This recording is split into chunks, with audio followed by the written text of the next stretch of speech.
Eclesiastes capítulo 8, verso 5. Eu gostaria de gastar um tempinho curto numa introdução, e eu peço paciência para você que já caminha com a gente, porque esse é um texto que eu já li aqui para você, que é Ovelha Nossa.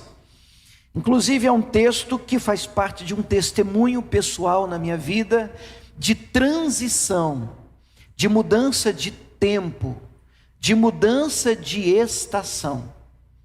O nosso Deus é um Deus de estações. Vou repetir, a frase é importante. Nosso Deus é um Deus de estações. Ele é Senhor do tempo. Ele é dono de todas as estações. Tudo está nas mãos de Deus. A nossa vida, ela é cíclica. Nós enfrentamos momentos, eu vou falar assim, tá? Não é praga, é a vida, é a Bíblia. Nós enfrentamos momentos maravilhosos e momentos não tão maravilhosos. Quando você visita alguém ligado aos aparelhos, você vê assim, ó, a máquina tem que estar assim, para cima, para cima. Se ficar assim, já era, está morto. A vida é assim, altos, baixos, ou mais altos, ou não está tão legal assim agora, ou uma estação mais tranquila, ou uma estação desafiadora, para não dizer problemática. Jesus disse que no mundo nós teríamos aflições, algumas coisas, e eu entendo que exatamente por isso, que com a permissão de Deus, nós enfrentamos momentos mais fáceis e momentos desafiadores. Algumas coisas Deus não ensina dentro de uma igreja. Algumas coisas a gente não aprende com a leitura de bons livros. Tem coisa que nós só aprendemos passando. E Deus nos ensina enquanto caminhamos pelos desertos. Deus vai nos ensinando, apontando o caminho, afiando a nossa fé, e a nossa fé ela precisa ser exercitada, como o nosso corpo numa academia.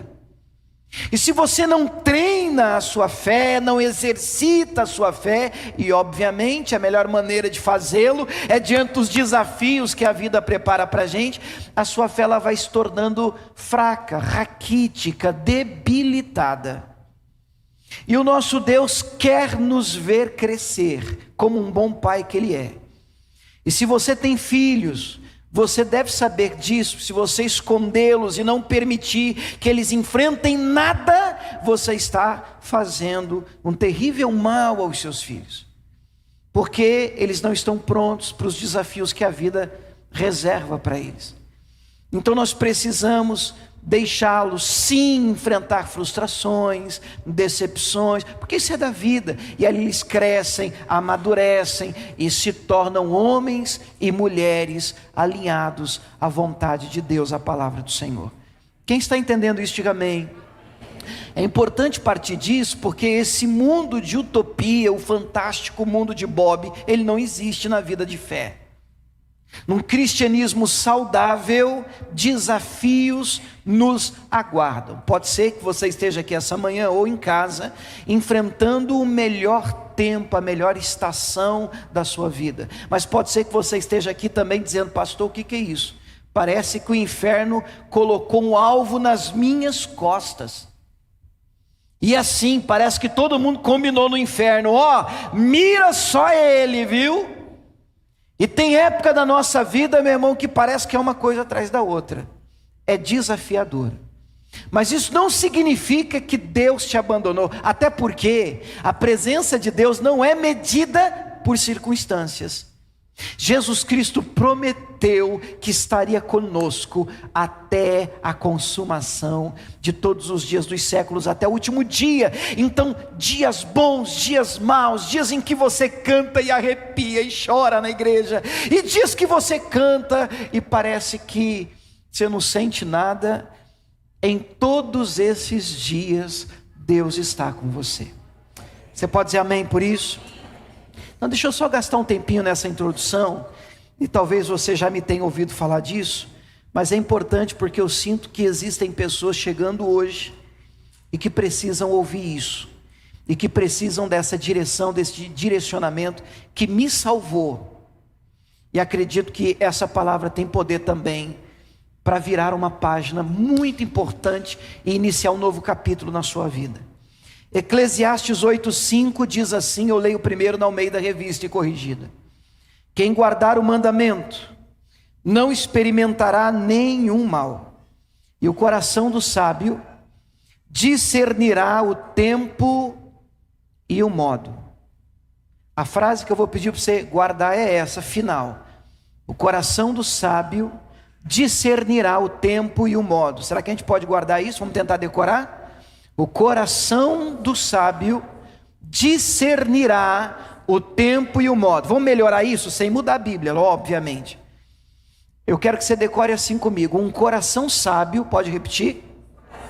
Vamos tentar mais uma vez. Um coração sábio é aquele que tem discernimento do tempo e do modo.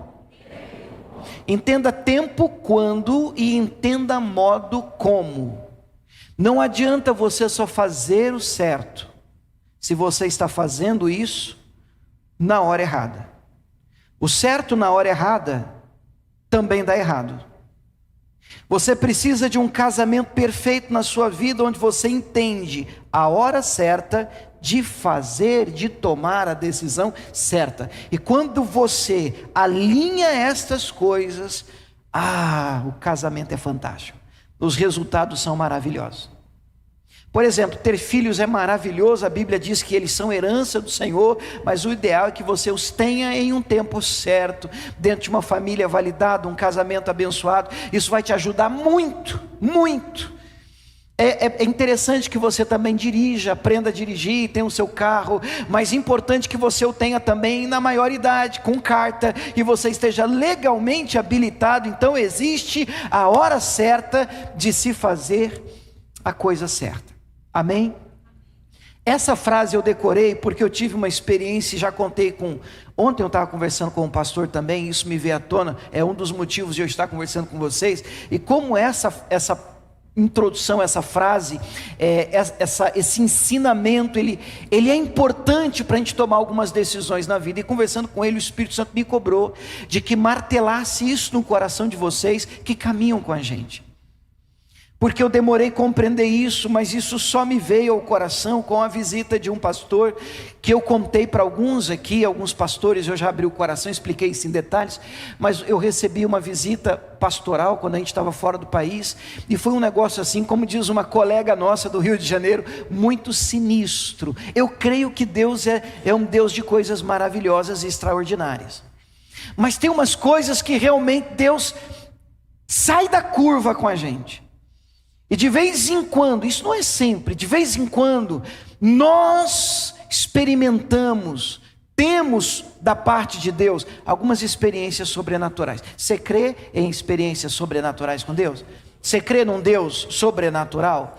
Porque a regra é a gente ir para dentro da Bíblia, ler a Bíblia, obedecer os princípios, isso é a regra. De vez em quando Deus vem e nos dá uma graça, nos visita, nos revela, usa circunstâncias e pessoas de maneira sobrenatural. Ele sai da curva. E foi o que aconteceu, porque eu recebi uma mensagem de texto, e essa mensagem de texto era de um pastor que eu não conhecia, que pegou o meu telefone com um pastor que eu conhecia, e disse: estou aqui fora do país e queria tomar um café com você. E aí, eu gosto de café. Falei: vamos embora, vamos tomar um café.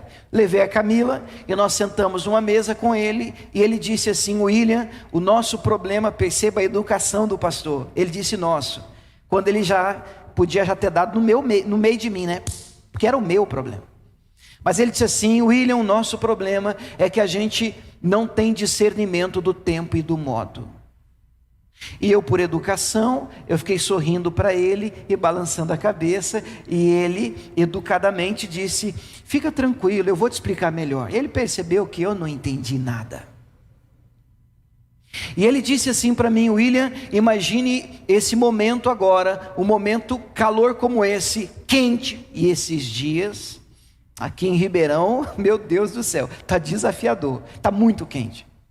Mas você imagine que alguém entre agora, por exemplo, nesse horário, entre correndo aqui agora, no meio do culto, com uma touca de neve, luva de neve, cachecol, sobretudo, bota de neve,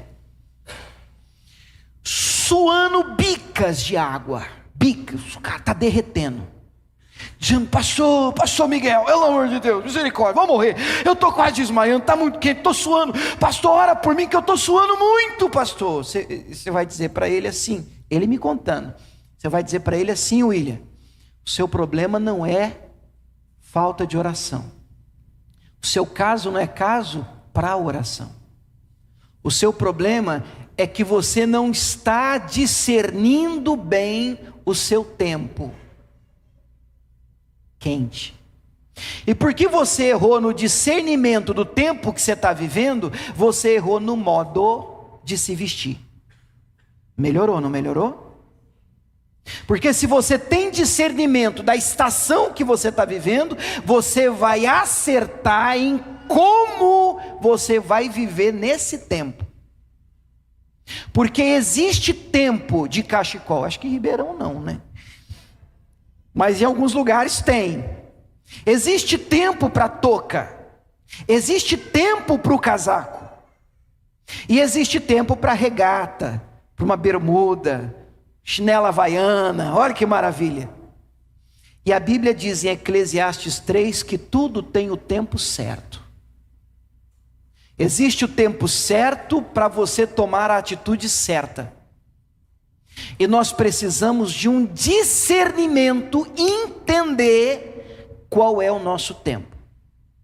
Ainda a título de introdução, Jesus deu uma bronca nos religiosos em Mateus 16, versos 1, 2 e 3.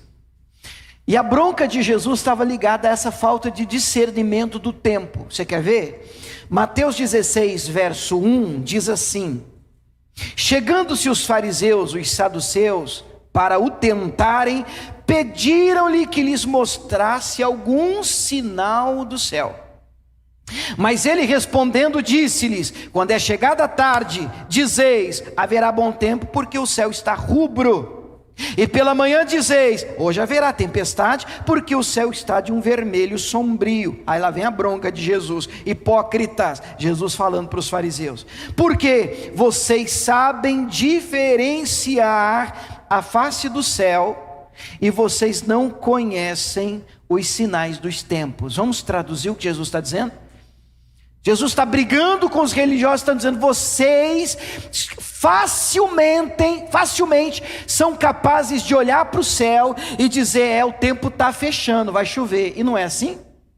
A gente vai olhando, não choveu ainda, não caiu uma gota de água ainda, mas a gente já vê o céu escuro, nuvens negras, o vento começa a mudar, e a gente diz: vamos embora, vamos logo, vamos embora, porque vai chover. Como é que você sabe? Você teve um discernimento do tempo. E aí vem Jesus e briga com eles, dizendo, e eu estou dizendo para briga com eles, mas hoje o recado é para nós. Como é que vocês são capazes de olhar para o céu, saber se vai chover, não vai chover? Vocês conseguem discernir esse tempo e não conseguem ter discernimento da estação e do tempo, dos sinais dos tempos em que vocês estão vivendo. Obviamente Jesus aqui está falando da visita dele.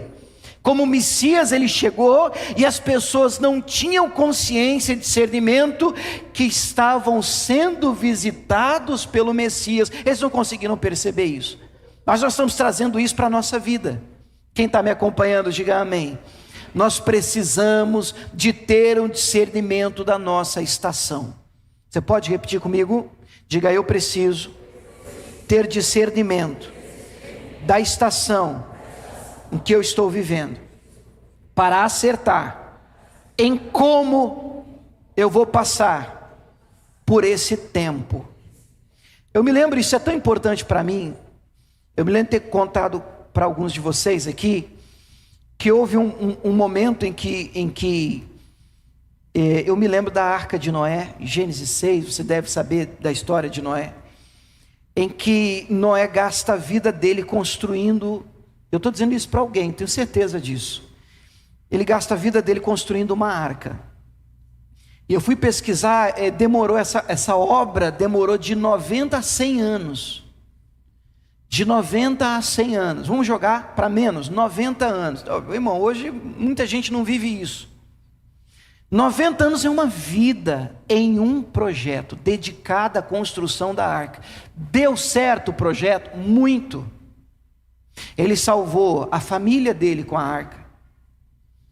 E glória a Deus, serviu por um tempo de dilúvio.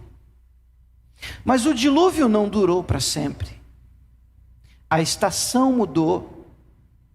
O céu parou de derramar água. As águas baixaram. E acredito que em Gênesis 8 o capítulo começa com a seguinte frase: disse Deus, Noé, sai da arca. E eu me coloco no lugar de Noé, porque quando nós nos dedicamos muito a um projeto, a gente tem a tendência, olhando para mim, e Deus diz, querido, chegou a hora de mudar. Não, foi minha vida, meu sangue está aqui na arquinha. E Deus está dizendo, filho, foi muito bom enquanto durou.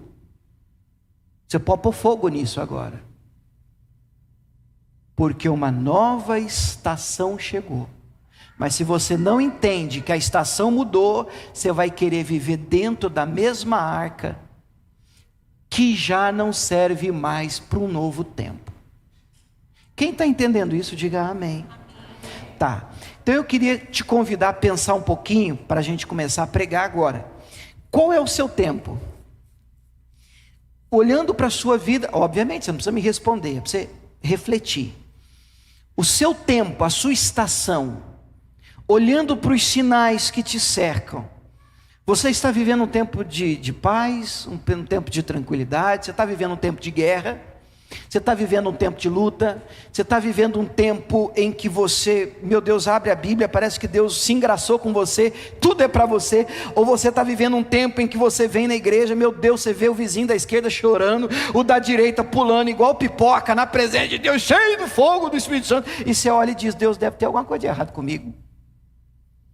Eu acho que eu estou me sentindo um patinho feio, uma peça que não se encaixa no quebra-cabeça. Parece que estou vivendo um tempo diferente. De posse do discernimento do seu tempo é que eu quero que você escute a mensagem de hoje. Eu quero que você, olhando para a sua estação e reconhecendo o seu tempo, receba um recado de Deus, de um Senhor, que nessa manhã é poderoso para mudar o seu tempo. Deus pode mudar a sua estação. E eu quero que você grave isso no seu coração. Eu sei, a vida é cíclica, acabei de pregar isso, estações existem, momentos melhores, momentos não tão bons assim, momentos desafiadores, mas Deus pode virar a chave na sua vida e fazer com que um momento em que você diz, meu Deus, parece que não passa, não acaba nunca, Deus pode dizer, chega, basta, e a sua vida mudar assim, para a glória de Deus. Ele é Senhor do tempo. Ele é o Deus das estações. O tema de hoje, irmãos, da nossa mensagem, nosso bate-papo é o Deus que muda as estações. Daniel capítulo 2, verso 20. Está aí com a sua Bíblia? Vem comigo agora. Daniel 2, 20. Vou ler o 20 e o 21. E vou destacar uma frase aqui. Daniel capítulo 2, verso 20 e 21. E se você encontrou, eu leio na Almeida Revista e Corrigida. Se você puder ler comigo, é bom que você me ajude a pregar. E também desperta. Amém? Daniel 2, 20 diz assim a palavra de Deus. Falou Daniel e disse, vamos lá agora juntos? Seja bendito o nome de Deus para todo o sempre, porque dele é a sabedoria e a força. Diga glória a Deus. Vamos continuar, vamos lá. Ele muda os tempos e as horas. Ele remove os reis e estabelece os reis. Ele dá sabedoria aos sábios e ciência aos inteligentes. Aleluia. Volta na frase, sublinhe ela na sua Bíblia. Ele muda os tempos. Essa versão traz Almeida Revista Corrigida e as horas. Almeida Revista Atualizada diz: ele muda os tempos e as estações. Mesma coisa. Eu quero apresentar a vocês hoje um Deus que pode mudar a sua estação. Um Deus que mudou a minha. É óbvio, irmãos, que eu não estou dizendo com isso que nós, com Deus e na presença dEle, vamos só passar por estações agradáveis. Não, estou dizendo que, diante de situações e estações e um tempo de muita luta, muita dificuldade, eu estou desafiando você a acreditar que Deus pode agir nesse tempo. E Deus pode trazer uma nova fase para você. Deus pode começar uma estação nova na sua vida. Eu creio nisso de todo o meu coração. E eu tenho no meu coração que tem gente que precisa de um agir de Deus para ontem. Eu creio num Deus que pode agir aqui nessa manhã de hoje para você viver uma estação nova. E você está vivendo um tempo de muita dificuldade. Meu Deus, que estação, pastor, meu Pai do céu, eu não estou entendendo. Que época complicada, que época desafiadora. E essas épocas existem. E eu já disse isso, não quero que você me entenda errado. Mas eu estou apresentando a vocês nesta manhã um Deus que pode intervir. Um Deus que pode, Ele é Deus, Ele é Senhor que muda os tempos. Ele pode transformar a sua estação. Você pode dizer amém por isso? Então abra sua Bíblia em 2 Reis, no capítulo 20, para a história do rei Ezequias. Pelo menos um pedacinho da história, e alguns conhecem. 2 Reis capítulo 20, a partir do verso 1. Aqui eu enxergo alguém que teve a história mudada, a estação mudada, uma intervenção miraculosa da parte do Senhor. Eu creio nisso. Eu penso que de vez em quando nós precisamos, o Espírito Santo precisa nos lembrar de coisas maravilhosas que Deus pode fazer, já fez. Afinal de contas, a Bíblia diz que Ele é o mesmo ontem, hoje, que será eternamente. Eu não vou mentir para você, eu não acredito que a gente vai viver uma intervenção miraculosa todo dia, mas eu acredito que nós podemos viver ainda hoje intervenções miraculosas, milagres da parte de Deus. Nós ainda podemos experimentar de coisas sobrenaturais na nossa vida. Você crê assim também? Em nome de Jesus. 2 Reis capítulo 20, o verso 1 em diante diz assim: naqueles dias adoeceu Ezequias de morte. Então não é qualquer coisa que esse homem tem. Ele não está com uma gripe leve. É uma doença mortal. Ele está, portanto, desenganado. Ele está vivendo os seus últimos dias, humanamente falando. Ele está doente de morte. Então o profeta Isaías, um homem de Deus, filho de Amós, veio a ele e lhe disse: assim diz o Senhor, ordena a tua casa, coloca a tua casa em ordem, porque morrerás e não viverás. Eu, meu Deus, como pastor, me coloco no lugar do profeta Isaías. Sabe, irmãos, é muito bom pregar coisa boa, mas vai levar um recado desse para alguém para você ver. Imagina, ele chega na sua casa, de casa, aí você abre, pastor, eu digo, eu tenho uma palavra de Deus para você. Quando a gente fala assim, a gente já fica feliz, né? Palavra de Deus, quer entrar? Eu disse, não, eu dou aqui do portão mesmo. Tu vai morrer. Isso é um recado bom de dar? É óbvio que não. Mas o profeta Isaías é um servo obediente do Senhor, um recado muito difícil. E eu já disse e repito, essa frase ela precisa estar gravada no teu coração. As crises são os maiores agentes de mudança da nossa vida. Ninguém muda quando está tudo bem. A gente desperta quando a crise diz: prazer, tudo bem? Dá licença, estou entrando. Como é que você chama? Crise. É aí que normalmente nós buscamos de uma maneira mais intensa o Senhor. Eu não estou dizendo que tem que ser assim. O ideal era que todos nós buscássemos a Deus sem a presença de uma crise. Mas é do ser humano e você tem que admitir isso. Parece que quando as coisas vão bem, a gente dá uma relaxada. A gente baixa a guarda. Vem o profeta e diz: ô rei, assim diz o Senhor, deixa tudo em ordem, porque você vai morrer. É uma pancada no estômago. É uma palavra difícil de assimilar, de absorver. E na hora que ele solta essa bomba, a reação do rei, no versículo seguinte, o texto diz que então o rei Ezequias, ele vira o rosto para a parede, e o que ele faz, igreja?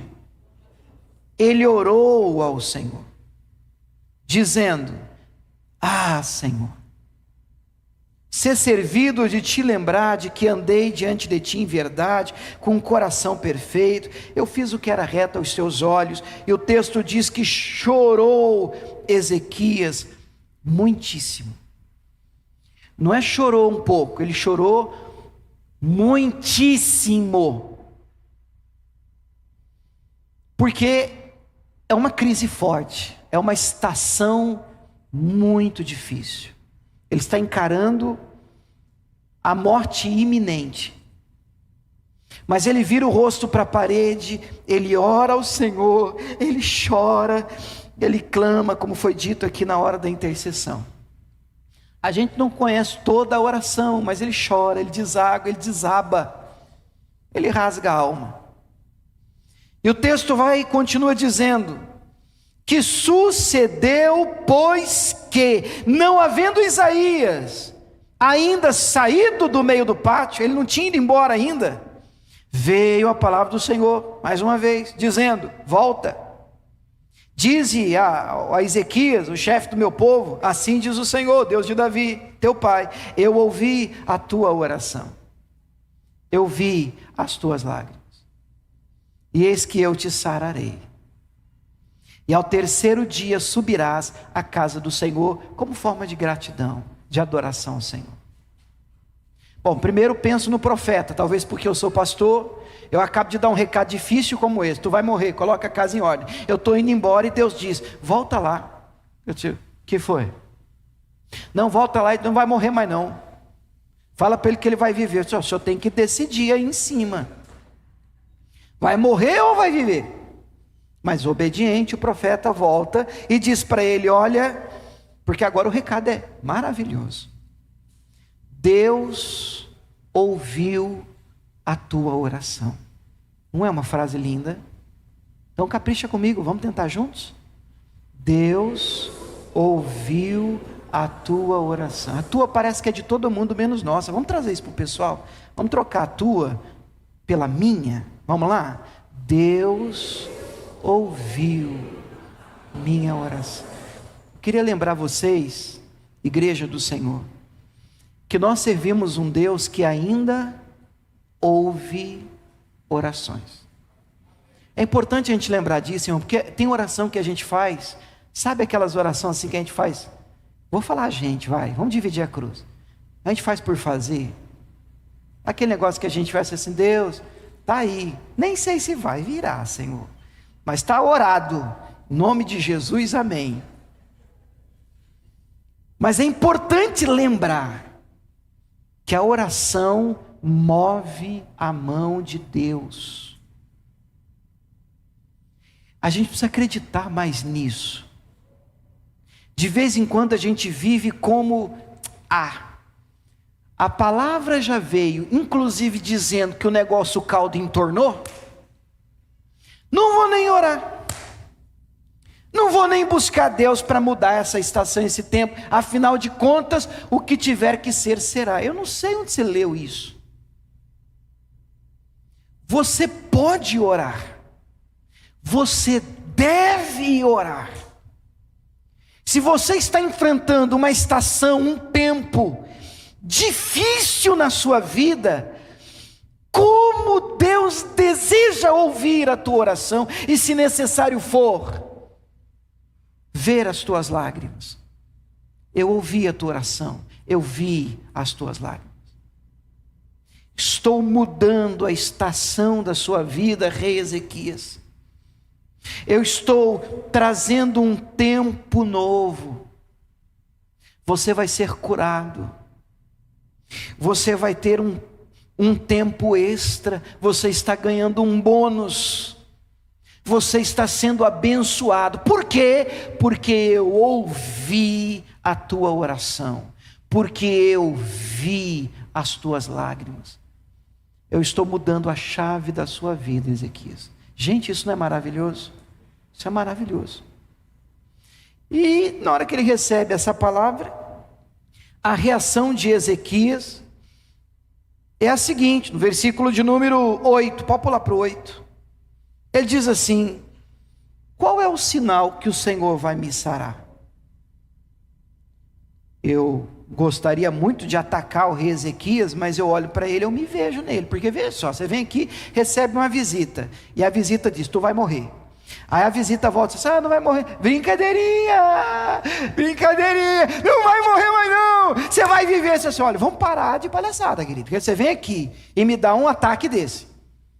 Agora você vem e vai dizer que está tudo bem, que eu vou viver. Não, agora eu quero um sinal de Deus, eu quero um sinal de que realmente Deus está nesse negócio que você está falando aí, você está brincando comigo? Qual é o sinal que Ele me cura mesmo? Qual é o sinal que eu estou sendo restaurado? Ele está mudando a minha estação, Ele está me curando, Ele está me restaurando. Qual é o sinal? E disse Isaías, ele pergunta, isso te será por sinal da parte do Senhor, de que o Senhor vai cumprir a palavra que diz, você quer que adiante a sombra 10 graus ou volte 10 graus? Vocês sabem que naquela época não tinha Apple Watch, não tinha relógio. Naquela época o relógio era o relógio de Acás, era uma projeção de sombra que o sol batia no relógio, e onde a sombra batia você sabia as horas, e era por graus. E então o que o profeta Isaías está perguntando para o rei é, você quer como um sinal de que Deus está nisso, que a sombra adiante, ou você quer que a sombra retorne, volte 10 graus? Aí o Isaías também, para que simplificar, se a gente pode complicar, né? Então Isaías disse assim, o Ezequias, o rei, ele responde assim no verso 10, é fácil que a sombra decline, passe 10 graus. Às vezes o tempo passa tão rápido, ele nem vê, né? Tipo, passou rápido hoje. Agora, voltar,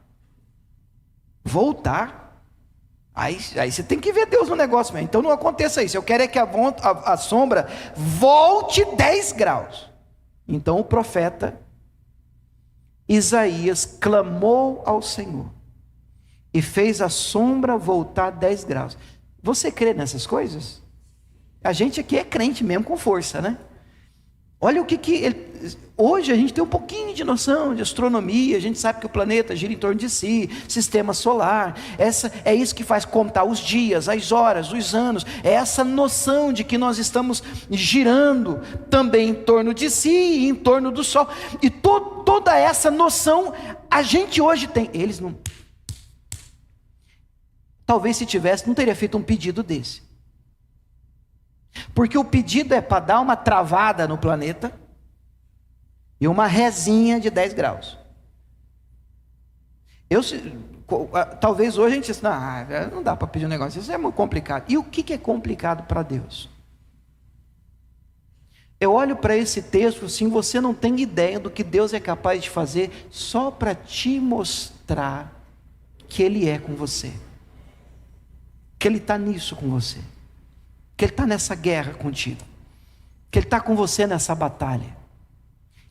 Ele é o Senhor do tempo. Ele é o Deus das estações. Pois ele diz, então, está muito fácil adiantar, eu quero que volte 10 graus. Isaías clama e diz, Deus mostra para ele, por causa de uma pessoa, planeta inteiro, volta 10 graus no relógio da casa. E a sombra voltou 10 graus. Eu, quando leio esse texto, o que me vem ao coração é um recado que me marca. Nós servimos um Deus que pode... Eu não estou falando para você que o tempo vai voltar. Ah, pastor, eu vou dormir com 50, vou acordar com 15 amanhã. Eu não estou nesse nível de fé. Mas eu tenho coragem de dizer para você que Deus, Ele é poderoso para trazer de volta um tempo que você acha que se foi e nunca mais vai poder voltar. Um tempo de alegria em família, um tempo de alegria em ministério.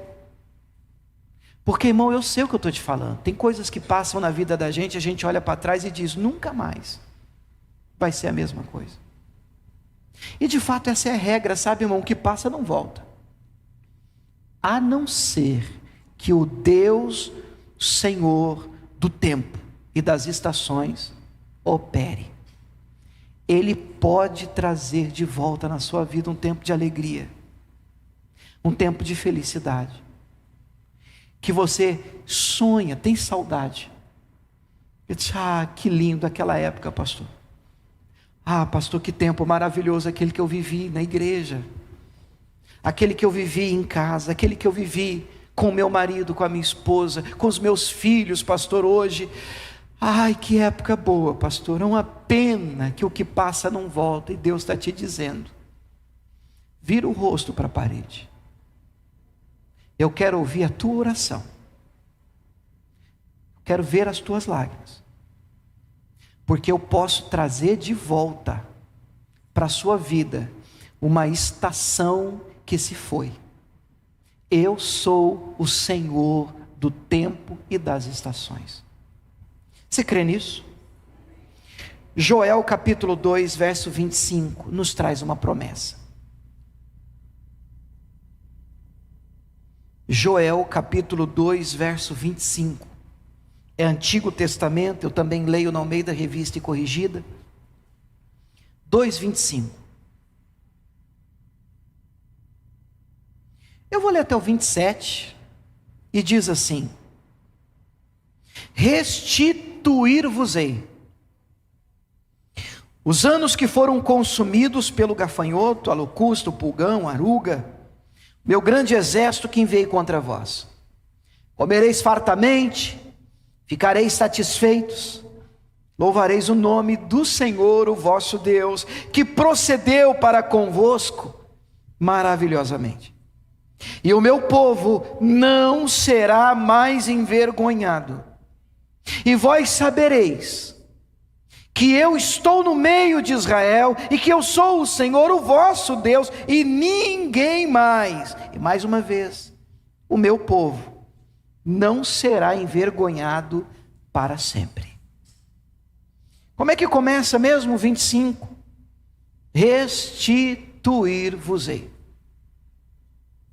A gente tem uma cultura de restituição. Eu até lembro que uma vez brinquei, acredito que foi aqui, ou se foi lá no Ipanema, quando eu estava ministrando, ainda no início da nossa igreja, e eu disse assim, que o irmão uma vez me procurou, eu disse: pastor, eu estou feliz. Eu disse: por quê, irmão? Porque o governo me deu um dinheiro. Eu disse: o governo te deu um dinheiro? O que é isso aí? E ele estava falando da restituição do imposto de renda. Eu falei: filho, restituição, ninguém está te dando nada, não. A restituição é de valores que você já pagou a mais. Esse dinheiro é seu. O que o governo está fazendo é te devolver o que é seu. Então a ideia de restituição é essa.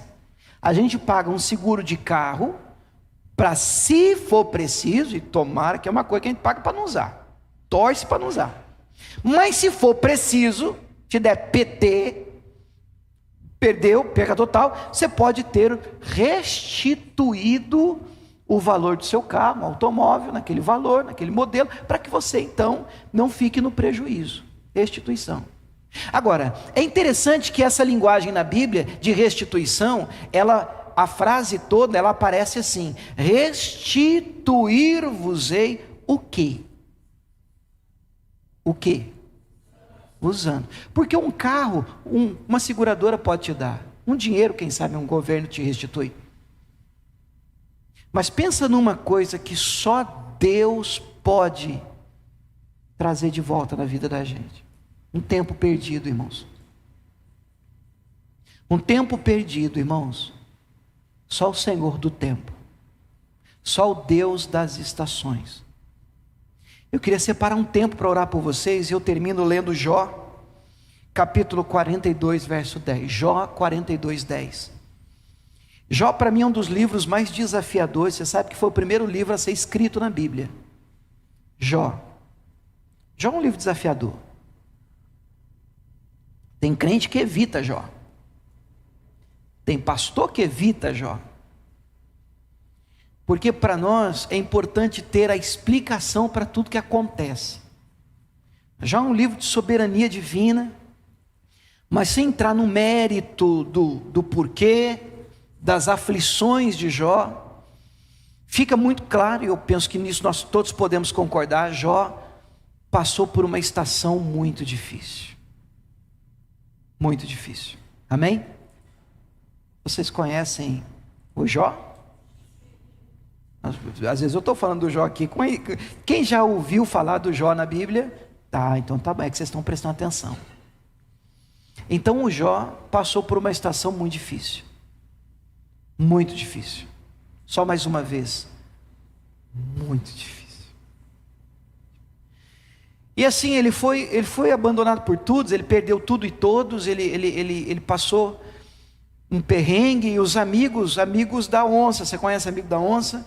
Vieram visitar o Jó, e assim, a palavra de conforto para o Jó, era a palavra que alguns crentes têm para a gente, quando a gente está numa luta, né? A culpa é tua, você não crê também, você tem que acreditar mais, você deve ter alguma coisa errada, e deve ter pecado na sua vida, porque é assim que Jó foi consolado pelos seus amigos, e no final do livro Deus diz: você, Jó, tem que orar pelos seus amigos, porque em tudo que eles disseram para você, está tudo errado.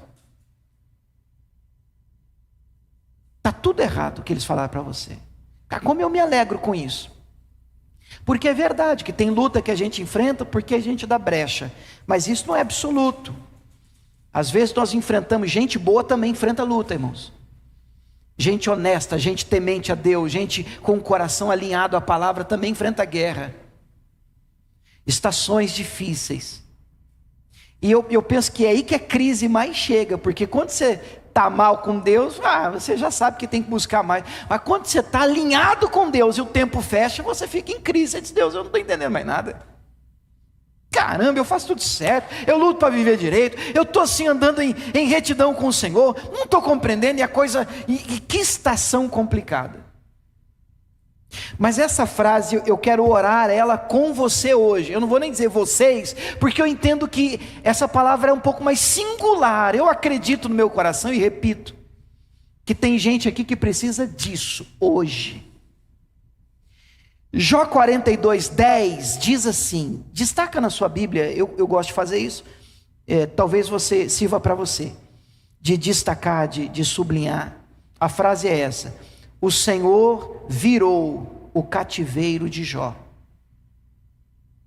Eu queria que você pensasse nessa frase, porque há uma grandeza de Deus aqui nessa frase, há uma soberania de Deus nessa frase.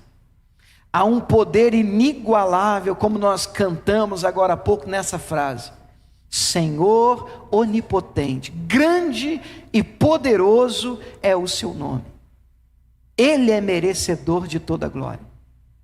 Sabe, olhando para mim, na bolita dos meus olhos, irmãos, deixa eu te falar, em nome de Jesus, Deus pode virar o seu cativeiro. Deus pode virar o seu cativeiro. Você pode acordar com a graça, porque para Deus, irmãos, é só Ele fazer assim. Chega, filho, filha, chega, deu. Chega, eu vou virar o seu cativeiro. É assim, irmão. E o texto continua dizendo que isso acontece quando ele ora pelos seus amigos. Tem que estar com o coração limpo, hein? Sabe essa turma que procurou pecado em você, você tem que, né? Não é orar para Deus levar eles, não. É abençoar eles, de verdade, coração limpo. E o Jó orou por eles. Enquanto Jó orava por eles, a Bíblia diz que o Senhor acrescentou a Jó outro tanto, e tudo em dobro do que ele possuía. Meu Deus, que Senhor é esse? Essa frase ela aparece na Almeida Revista Atualizada assim, Jó 42:10, a primeira frase: mudou o Senhor a sorte de Jó. Eu queria convidar a igreja hoje para orar essa palavra comigo e dizer: Senhor, muda a minha sorte. Senhor, muda a sorte do fulano de tal, vira o cativeiro da fulana, se é intercessão. Se te vem à mente alguém que está passando uma fase difícil, uma estação muito complicada, e talvez essa pessoa seja você mesma, aqui ou em casa, você precisa acreditar que Deus pode virar o seu cativeiro. Para Deus isso não é difícil. É só Ele estender as mãos para você e dizer: chega, deu. E isso passa. E uma nova estação começa, de graça. As coisas começam a fluir de novo. Se o favor de Deus for liberado sobre a sua vida, você só precisa dessa graça, desse favor liberado sobre a sua vida. Você crê nisso? Você pode ficar de pé, vamos fazer essa oração. Pastor, eu preciso dessa oração. Eu estou num tempo, misericórdia, não tem nem palavra para descrever a estação que eu estou passando, pastor. Eu gostaria de convidar você que precisa dessa oração, de uma maneira mais pessoal, que viesse aqui na frente. Você que diz: pastor, eu preciso, eu entendo que isso é para mim, eu quero viver, eu preciso virar uma chave, eu preciso de uma ação divina na minha vida, eu quero que Deus realmente vire o meu cativeiro. Eu gostaria de convidar você para vir aqui na frente. Mas se isso é importante para você, pastor, é isso que está acontecendo comigo, pode chegar bem pertinho para caber. Mas gente, eu quero viver um tempo, uma estação nova. Eu preciso de uma ação sobrenatural na minha vida. Deus pode fazer. Deus pode fazer. Deus pode fazer. Pode chegar bem para frente para caber o pessoal ali também. Fecha os teus olhos. Pai, em nome de Jesus, nós oramos como igreja a Tua palavra. Nós não oramos algo da nossa mente, não é algo, meu Deus, uma ideia, não é algo abstrato. Nós não estamos construindo algo sobre a areia. Meu Deus, nós oramos a Tua palavra. Nós estamos falando com aquele que é poderoso para mudar os tempos e as estações. Eu creio que para o Senhor não tem nada difícil. Eu vi isso. Meu Deus, nós em casa somos fruto dessa palavra. Temos vivido uma mudança de estação fantástica. E acreditamos isso, meu Deus, ao Senhor que virou o nosso cativeiro. Eu sei que o Senhor faz. E eu peço ao Senhor, meu Deus, eu intercedo por estas vidas. Meu Deus, olha para este que comigo agora vira o rosto para a parede e ora. E diz: Deus, olha para mim, Senhor. Ora para ele agora, fala com ele. Deus, olha para mim, Senhor. Olha para mim, Senhor. Meu Deus, assim como Ezequias vira o rosto e ora, e diante do Senhor lágrimas correm pela face daquele rei, e o teu coração nos céus é tocado. Meu Deus, o Senhor se volta e diz: Isaías, volta lá, volta lá, não pode ficar do jeito que está. Diga a ele que eu estou mudando, diga a ele que tudo vai mudar.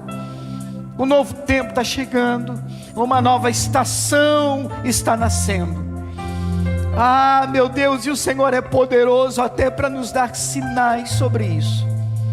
E oro, meu Deus, para que essa pessoa, ao longo desse dia, desse domingo ainda, meu Pai, ela perceba, meu Pai, em sinais claros de uma mudança que está chegando, uma mudança para melhor.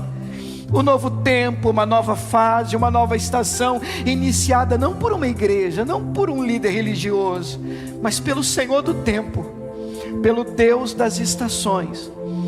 O Senhor virou o cativeiro de Jó, o Senhor mudou a sorte dele. Quando ele orava pelos outros, pelos seus amigos, ele intercedia, o Senhor acrescentou, o Senhor escreveu uma nova história, uma nova fase. E nós aqui acreditamos na ação desse Deus, que muda cativeiro, que vira cativeiro, que transforma histórias, que escreve um novo futuro para nós. Mas Deus, eu oro por estas vidas, oro por estas pessoas, nós intercedemos por cada um de vocês e pedimos graça da parte de Deus. Eu clamo a Ti e te peço, Deus, muda, vira a história desse homem. Meu Pai, eu sei que se o Senhor estender a Tua mão potente, a Tua mão poderosa, simplesmente dizendo: chega, deu, acabou, agora é uma nova história, é um novo dia, é um novo tempo. Agora você vai perceber graça, as coisas vão começar a fluir de uma maneira diferente. Em nome de Jesus, é um novo tempo, um tempo de graça, de favor, inclusive merecido, da parte do céu, da parte de Deus, que se derrama sobre nós aqui nesse lugar, nessa manhã. Eu gostaria que vocês orassem comigo, dizendo: Senhor, vira o meu cativeiro, muda a minha sorte, Deus das estações, Senhor dos tempos, me abençoa, Senhor, escreva, Senhor, um novo futuro para mim, em nome de Jesus. Eu creio e recebo essa graça para a glória do Senhor. Vamos aplaudir esse Deus, aleluia.